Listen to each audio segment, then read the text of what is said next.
Om Swastiastu. Perkenalkan, nama saya Nire Mondayani, NPM 03. Perkenalkan, nama saya Arjun Wahyu Mahendra dengan NPM 1833121236. Dan nama saya Nika Desari Devi dengan NPM 1833121323. Nah, untuk mempersingkat waktu, mari saja kita langsung mulai pada pembahasan yang akan dibahas oleh rekan saya. Baik, kita mulai dari manajemen risiko strategis. Hal ini terkait dengan pengambilan keputusan. Risiko yang biasanya muncul adalah kondisi tidak terduga yang mengurangi kemampuan pelaku bisnis untuk menjalankan strategi yang direncanakan. Dalam hal ini, ada beberapa faktor seperti risiko operasi. Risiko operasi timbul dari konsekuensi masalah yang terjadi dalam operasi, manufaktur, dan proses. Beberapa indikator dari risiko operasi antara lain mesin yang tidak berjalan, tingkat kesalahan yang sering terjadi, ada varians yang tidak dapat dijelaskan, tingkat defect yang tinggi, dan banyak komplain dari pelanggan. Contoh risiko operasi antara lain seperti yang dialami oleh perusahaan metal. Perusahaan metal menarik ratusan ribu mainannya dari seluruh dunia karena mengandung timbal yang dapat membahayakan kesehatan. Magnet yang mudah lepas juga disinyalir dapat membahayakan hidup anak jika sampai tertelan. Bahkan ada beberapa komplain dari pelanggan mengenai anaknya yang harus dioperasi karena menelan magnet tersebut. Penarikan besar-besaran ini tentunya mengakibatkan kerugian yang sangat besar bagi metal. Yang kedua ada risiko asset impairment. Risiko asset impairment adalah risiko yang terjadi ketika suatu aset kehilangan porsi yang signifikan dari nilainya sekarang karena adanya kemungkinan penurunan dalam arus kas yang dihasilkan. Risiko ini menjadi strategis ketika terdapat penurunan dari nilai finansial, hak kekayaan intelektual, dan kondisi visi aset yang sangatlah penting bagi pengimplementasian strategi. Di sini juga ada penurunan yang dapat mempengaruhi seperti penurunan nilai finansial suatu aset.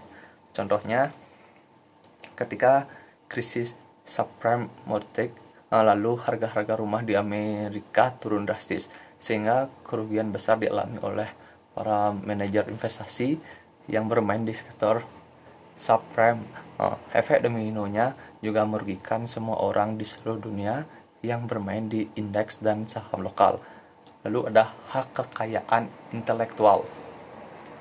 Kekayaan intelektual sangatlah signifikan dalam pengimplementasian strategi. Kehilangan ataupun bocornya kepada pihak lain dapat membahayakan perusahaan. Contohnya seperti yang sedang marak terjadi adalah kasus McLaren yang mencuri rahasia dari pihak pesaingnya Ferrari. Sebelum terkuaknya kasus ini, McLaren merajai Formula One dibandingkan dengan Ferrari. Akibat kasus ini, McLaren diganjar hukuman penghapusan poin dari klasemen F1 tersebut. Lalu ada penurunan kondisi aset fisik. Penurunan kondisi aset fisik umumnya terjadi karena ada kebakaran, banjir, aksi teroris, gempa bumi, tsunami, dan bencana lainnya. Lalu yang ketiga ada risiko kompetitif. Risiko kompetitif adalah risiko yang berasal dari perubahan lingkungan kompetitif yang dapat mengurangi kemampuan bisnis untuk dapat menciptakan value dan mendiferensiasikan barang dan jasanya. Indikator-indikator dari risiko kompetitif ini seperti adanya pengenalan produk baru dari pesaing. Adanya produk baru dari pesaing dapat mengancam pangsa pasar perusahaan, apalagi jika produk mereka lebih superior. Jika perusahaan dapat menyesuaikan dengan perubahan tersebut, maka pangsa pasar bisa terus tergerus.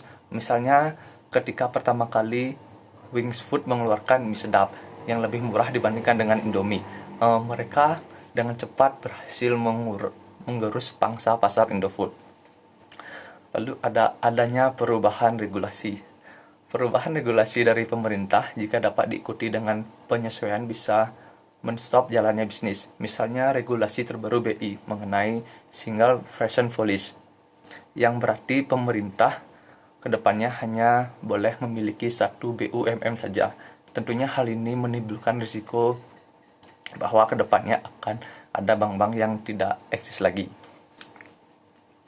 Lalu perubahan dalam perilaku pembelian konsumen.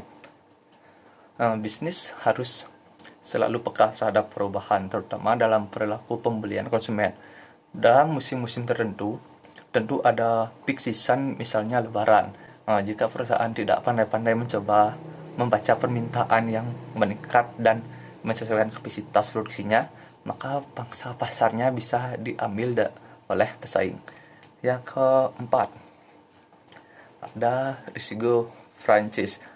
Tidak seperti ketiga sumber risiko sebelumnya, risiko ini atau sering pula disebut sebagai risiko reputasi. Risiko ini merupakan konsekuensi dari risiko yang berlebih dari salah satu dari ketiga dimensi risiko sebelumnya, seperti adanya pemberitaan buruk dari media. Media saat ini pengaruhnya sangat besar dalam hidup masyarakat. Sudah hukum alamnya bahwa berita buruk memiliki efek multiplier, yaitu sampainya lebih cepat daripada berita baik. Maka ketika suatu bisnis diberitakan buruk, dampaknya bisa cepat dan menjadi luar biasa. Lalu terkena tuntutan hukum dari pihak lain. Ketika suatu bisnis terkena tuntutan hukum dari pihak lain, tentu reputasinya akan memburuk. Hal tersebut berarti menandakan bahwa ada masalah yang sedang dihadapi oleh bisnis tersebut. Lalu adanya masalah pada sistem. Jika ada masalah pada sistem atau sistem tidak berjalan semestinya, maka tentu itu menjadi risiko operasi. Namun ketika masalahnya sudah membesar dan belum selesai juga, maka dapat menjadi risiko strategis. Misalnya kasus Indonesia yang mengalami banyak sekali kecelakaan penerbangan, sehingga mendapatkan larangan terbang dari Uni Eropa. Dalam kasus ini, Indonesia tidak berhasil meyakinkan Uni Eropa bahwa sistem penerbangan di Indonesia berjalan sebagaimana mestinya. Lalu lanjut ke pelaksanaan kegiatan SRM. Ada beberapa tahapan dalam penerapan SRM. Berikut beberapa proses penerapannya. Yang pertama, identifikasi risiko. Pada tahap ini, pihak SRM harus melakukan identifikasi mengenai kemungkinan-kemungkinan risiko yang akan timbul. Risiko bisa datang dari internal maupun eksternal. Untuk melakukan identifikasi risiko sangat tidak mudah. Karena selain harus melakukan identifikasi risiko pada masa sekarang, juga akan lebih baik jika melakukan identifikasi risiko untuk masa yang akan datang. Yang kedua ada mengidentifikasi bentuk-bentuk risiko. Pada tahap ini, risiko sudah dapat diidentifikasi dengan baik. Anda sudah bisa mengetahui ciri-ciri dan penyebab timbulnya risiko. Mengidentifikasi risiko merupakan salah satu tahapan penting, karena tujuannya yaitu agar risiko yang ada beberapa pada prioritas yang harus segera ditindak. Yang ketiga ada melakukan analisis terhadap setiap alternatif. Tahapan ini sangat penting untuk dilakukan dengan sangat teliti untuk menemukan efek yang mungkin akan timbul dari risiko yang telah ditentukan sebelumnya. Tujuan dari melakukan analisis setiap alternatif adalah menemukan cara yang tepat dan efektif. Selanjutnya akan dilanjutkan oleh teman saya. Baik, di sini saya akan mempresentasikan lanjutan dari beberapa proses penerapan dari SRM. Yang keempat itu yaitu memutuskan satu alternatif setelah melakukan analisis terhadap banyak alternatif. Nah, langkah selanjutnya yaitu adalah memutuskan satu alternatif. Dibutuhkan pengambilan keputusan yang baik agar dapat memilih alternatif pemecahan masalah dengan tepat. Yang kelima ada melaksanakan alternatif yang dipilih. Nah, pada tahap ini manajer perusahaan telah mengeluarkan surat keputusan dan juga anggaran biaya yang dibutuhkan. Nah, dan juga anggaran biaya yang dikeluarkan.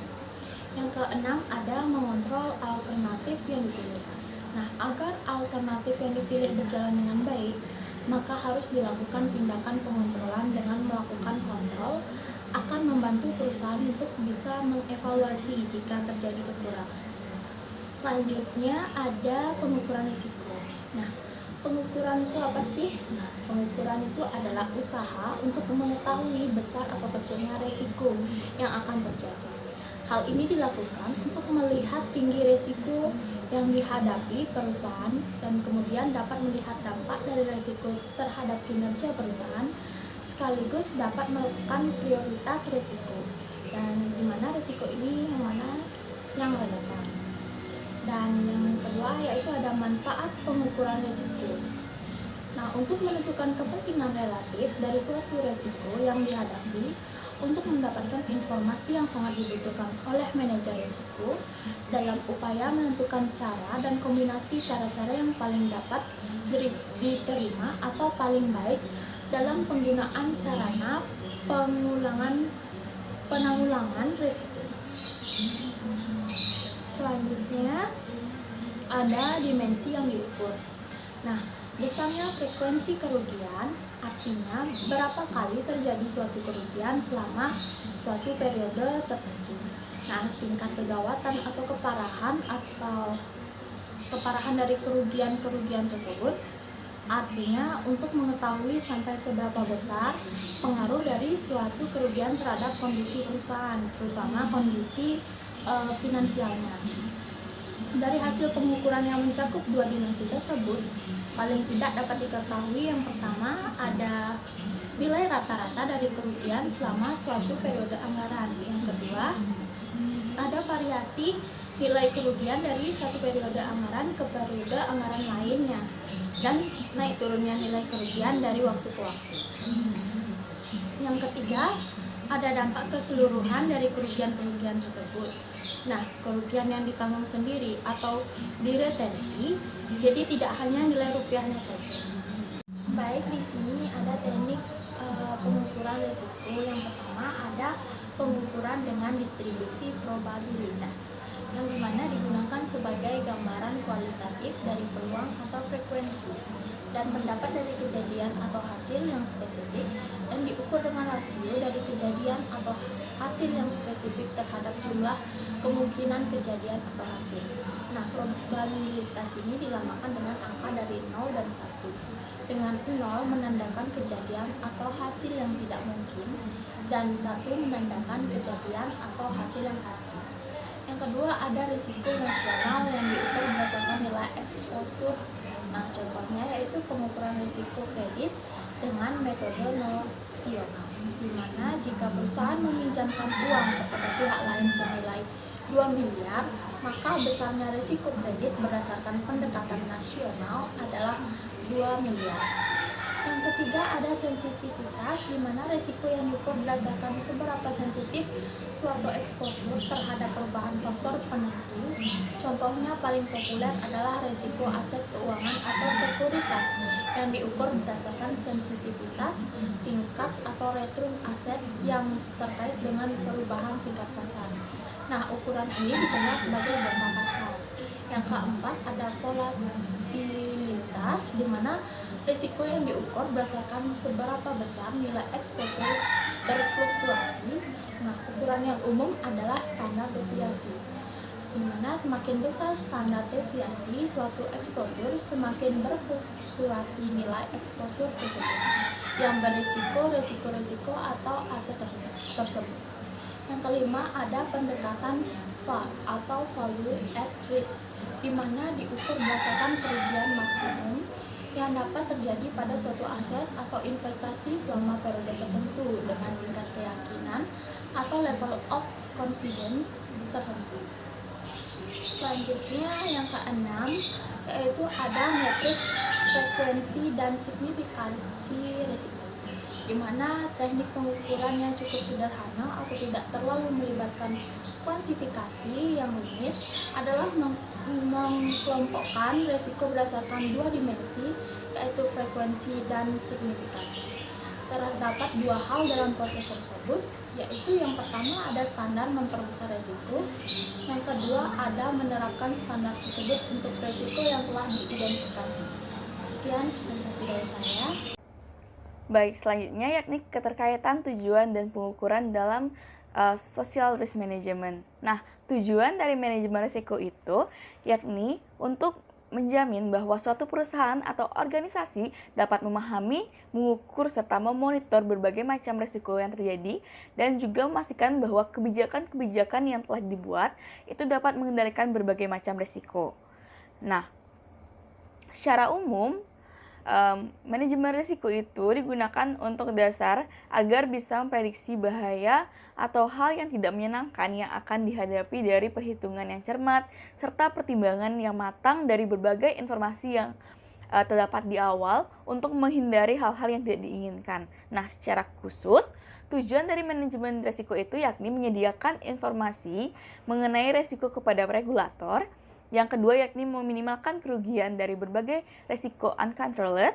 Yang ketiga yakni perusahaan tetap hidup dengan perkembangan yang berkesinambungan. Selanjutnya ini ada biaya manajemen risiko atau risk management yang efisien dan efektif. Yang kelima yakni memberikan rasa aman dan agar pendapatan perusahaan itu stabil dan mampu memberikan kepuasan bagi pemilik maupun pihak lain. Nah, bagaimana sih mengukur resiko itu? Nah, metode yang dapat digunakan itu terdapat beberapa metode, yakni ada metode sensitivitas, di mana ini merupakan suatu cara pengukuran yang berdampak pada exposure dari akibat pergerakan variabel suatu resiko.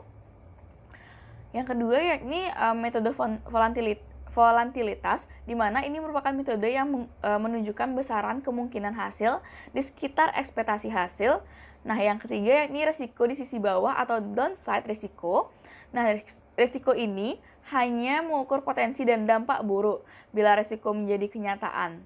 Nah, perlu diingat, terdapat kondisi di mana perusahaan bisa menghadapi risiko yang hanya berdampak positif, tetapi tidak hanya berdampak negatif. Nah, selanjutnya yakni keterkaitan tujuan dan pengukuran dalam social risk management. Nah, di mana tujuan yang pertama yakni meminimalkan ukuran kerugian kesejahteraan semaksimal mungkin, di mana tujuan seperti itu, fungsi ini sangat relevan bagi mereka yang sangat miskin dan rentan karena kerugian maksimum, yang dimana mereka itu mungkin terjadi suatu kemiskinan ataupun kematian. Nah, aturan dari keputusannya adalah prinsip minimal maksimal atau min-max. Nah, lalu ada tujuan yang kedua, yakni meminimalkan kemungkinan kerugian konsumsi di bawah ambang batas yang diberikan, di mana fungsi tujuan seperti ini itu sangat relevan bagi individu-individu yang di sekitar garis kemiskinan. Nah, yang ketiga yakni memaksimalkan tingkat pengembalian yang diharapkan dengan tingkat variabilitas pengembalian, di mana fungsi dari tujuan seperti ini itu yakni sangat relevan bagi individu dengan tingkat pendapatan yang lebih tinggi yang risiko penurunannya tidak terkait dengan kemiskinan ataupun kemelaratan. Baik, sekian presentasi dari kami. Apabila ada pertanyaan, bisa chat di kolom diskusi. Nah, terima kasih telah mendengarkan presentasi kami, dan Om Santi Santi Santi Om.